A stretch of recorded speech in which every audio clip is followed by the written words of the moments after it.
माँ का श्राप।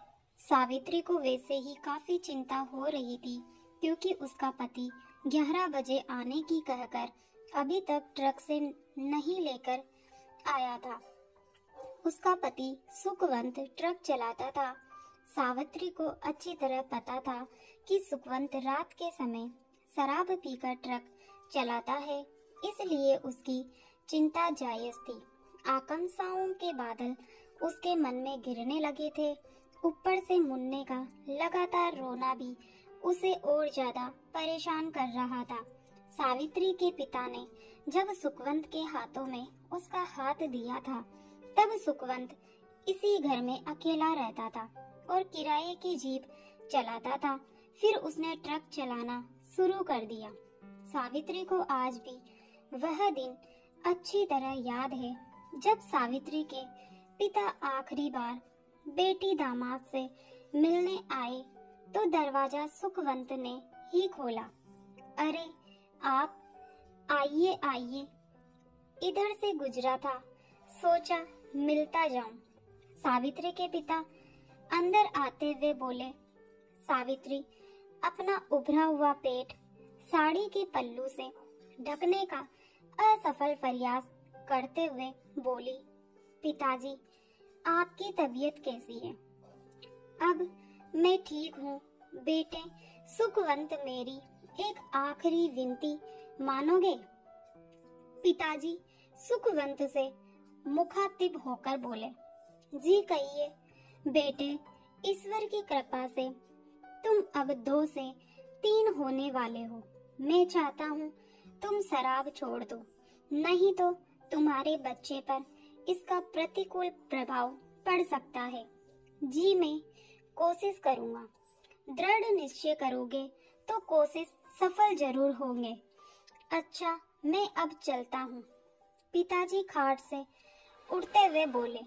मैं वचन देता हूँ कि अपने बच्चे को अच्छे संस्कार देने के लिए शराब को अब कभी हाथ नहीं लगाऊंगा। सुखवंत पिताजी के साथ बाहर आते हुए बोला। दरवाजे की सांकल जोर से बजी। सावित्री की तंद्रा भंग हुई और वह अतीत से बाहर आई। मुन्ना अभी रो रहा था। सावित्री ने दरवाजा खोला। दरवाजे पर एक पुलिस कांस्टेबल को देखकर वह घबराई। हिम्मत करके पूछा, क्या है भाई? ट्रक चालक सुखवंत का घर यही है क्या? कांस्टेबल ने पूछा। जी यही है, मैं उनकी पत्नी हूँ सावित्री, घबराए स्वर में बोली। आपके पति का ट्रक नदी में गिर गया। जब वह पुल पार कर रहे थे तो अधिक नशे के कारण ट्रक से कंट्रोल खो बैठे। उनकी लाश थाने में रखी है, सुबह आकर ले जाना। कांस्टेबल इतना कहकर चला गया। हे भगवान! सावित्री जमीन पर पछाड़ खाने लगी। हाथों की चूड़ियां स्वतः ही गोल दायरे का रूप छोड़ने लगी। इसके बाद तो सावित्री की जिंदगी की दिनचर्या ही बदल गई। दिन भर बड़े लोगों के घर में चौका बर्तन करना और रात को 4-4 घंटे सिलाई करना। जब सावित्री दूसरों के घर चौका बर्तन करने जाती, तब भी मुन्ना उसके साथ ही होता था। गुजरते समय के साथ मुन्ने की परवरिश भी अच्छे ढंग से होने लगी। 22 वर्ष गुजर गए। मुन्ना ना रहकर इंजीनियरिंग मोहन हो गया और सावित्री सिलाई मशीन चलाते चलाते 60 वर्ष की बुढ़िया नजर आने लगी।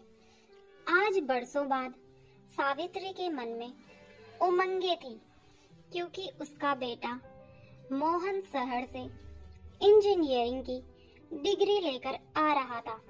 सावित्री ने पूजा की थाली तैयार करके रख ली। बार बार उसकी निगाहें दरवाजे पर जा रही थी। जब किसी का इंतजार हो तो समय भी पहाड़ सा हो जाता है। सावित्री की बेचैनी बढ़ती ही जा रही थी। तभी दरवाजे पर साइकिल रुकी और उससे डाकिया उतरकर एक लिफाफा हाथ में लेता हुआ सावित्री की ओर बढ़ाकर बोला, आपकी चिट्ठी। डाकिया चला गया। सावित्री हैरानी से लिफाफा देखती रही, फिर उसे खोलकर एक पत्र निकालकर पढ़ने लगी। लिखा था, पूजनीय माँ, चरण स्पर्श, मेरा आना अभी नहीं हो सका, इसलिए शर्मिंदा हूँ। मुझे शहर के एक बहुत बड़े बिल्डर के यहाँ अच्छी नौकरी मिल गई है, साथ ही रहने के लिए फ्लैट और कार भी। माँ, इससे ज्यादा तुम्हें यह जानकर खुशी होगी कि उसकी लड़की से मेरी मंगनी हो गई है और 10 दिन बाद शहर के एक शानदार होटल में हमारी शादी है। मैं बाद में तुम्हारी बहू के साथ तुमसे मिलने जरूर आऊंगा। कब आऊंगा यह पत्र द्वारा सूचित कर दूंगा। अपना ख्याल रखना, तुम्हारा बेटा मोहन। पूरा पत्र पढ़कर सावित्री के चेहरे पर एक रंग आया और चला गया। फिर वह जोरों से हंसने लगी। तब तक हंसती रही जब तक वह फूटकर रोना नहीं पड़ी। कई दिन बीतने पर सावित्री को जब आत्मबोध हुआ तो उसे लगा सब कुछ व्यर्थ है। अब उसके फर्ज पूरे हुए, उसे चलना चाहिए। 5 वर्ष बीत गए मगर कोई यह नहीं जान पाया कि सावित्री अपना घर यूं लावारिस छोड़कर कहाँ चली गई। मोहन की शादी को 5 वर्ष बीतने पर भी वह संतान का मुख नहीं देख पाया। डॉक्टरों ने भी उसकी पत्नी मनोरमा को बांझ साबित कर दिया। मगर एक दिन मनोरमा को पता चला कि काशी में गंगा किनारे एक आश्रम में एक साध्वी है जिनका आशीर्वाद ही चमत्कार है।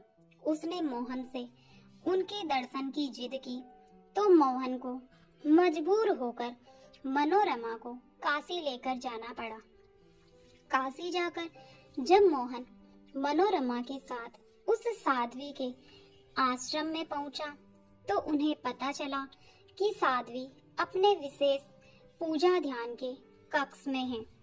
तब तक मनोरमा ने इंतजार करना उचित समझा, लेकिन मोहन समय की बर्बादी बेकार समझ मनोरमा के साथ सीधा साध्वी के विशेष पूजा कक्ष में पहुंच गया। वहां साध्वी दरवाजे की ओर से पीठ फेरे ध्यान मग्न बैठी थी।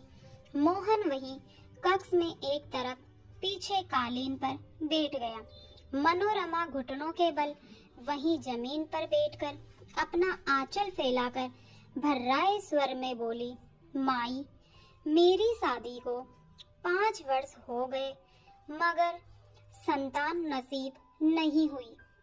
दुनियाबाज कहती है मैं आपके पास बड़ी उम्मीद लेकर आई हूँ। अपने आशीष से मुझे ममता का वरदान दे दो। माई, क्या करोगी बेटी? ममता का वरदान लेकर यह संतान बड़ी निर्मोही होती है। साध्वी का डूबा सा स्वर उभरा। मोहन इस आवाज पर थोड़ा पहले तो चौंका मगर फिर सामान्य हो गया। ऐसा मत कहो माई, बड़े भरोसे के साथ आई हूँ आपके पास। मनोरमा गिड़गिड़ाई, पति के पापों का कुछ तो प्रायश्चित देना ही होगा। पुत्री, तुम संतान का मुख नहीं देख सकोगी। साध्वी की वही डूबी आवाज उभरी। ऐसा श्राप मत दो माई, मेरे पति निष्पाप है। मनोरमा के इतना कहते ही साध्वी ने अपना चेहरा घुमाया और ठीक मनोरमा के सामने मुख करके बैठ गई। उसके चेहरे पर नजर पड़ते ही मोहन मुंह से यकायक निकला, माँ, तो तुम? माँ, यह क्या कह रही हैं? आप तो कहते थे कि आप अनाथ हैं। आपके माता पिता एक दुर्घटना का शिकार हो गए। आपने मुझसे ऐसा क्यों कहा? मनोरमा ने मोहन से कहा तो उसकी नजरें झुकती चली गई। साध्वी फीकी मुस्कान के साथ बोली, तुम माँ को भले ही चेहरे से पहचानो, मगर माँ अपने बच्चों को आहट से पहचानती है। मैंने तुम्हें शहर में रहकर अच्छी से अच्छी शिक्षा पाने का अवसर दिया, मगर अफसोस तुम संस्कार याद नहीं रख सके। मैंने तुम्हारी 3 माह की उम्र से ही तुम्हें अकेले पाला और पिता की कमी महसूस न होने दी। अपने सारे फर्ज पूरे किए, मगर तुम अपने फर्ज भूल गए। मैं यह सोचकर गर्व करती थी कि आपने अपनी अकेले की मेहनत से अपनी मंजिल पाई, मगर आज मुझे आपकी पत्नी होने पर शर्म महसूस हो रही है। मनोरमा सिसक कर बोली, अब हमारे सत्संग का समय हो रहा है, तुम दोनों जा सकते हो। सावित्री खड़ी होते हुए बोली, माँ, मुझे बांझ होने के श्राप से तो मुक्ति देती जाओ। मनोरमा सावित्री के पैर पकड़ते हुए बोली, पुत्री, मैं खुद नहीं जानती मेरे मुंह से यह वचन कैसे और क्यों निकले, मगर शायद यही कुदरत का न्याय हो। फिर भी तुम मन में धैर्य धारण कर उसी कुदरत की कृपा की प्रतीक्षा करो जिसने तुम्हें यह श्राप दिया।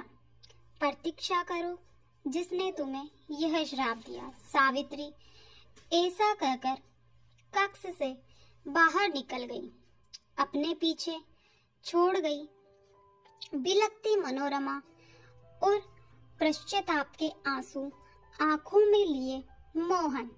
तो दोस्तों, कैसी लगी आपको हमारी यह कहानी पसंद आए तो वीडियो को लाइक, शेयर और चैनल को सब्सक्राइब कीजिए। धन्यवाद।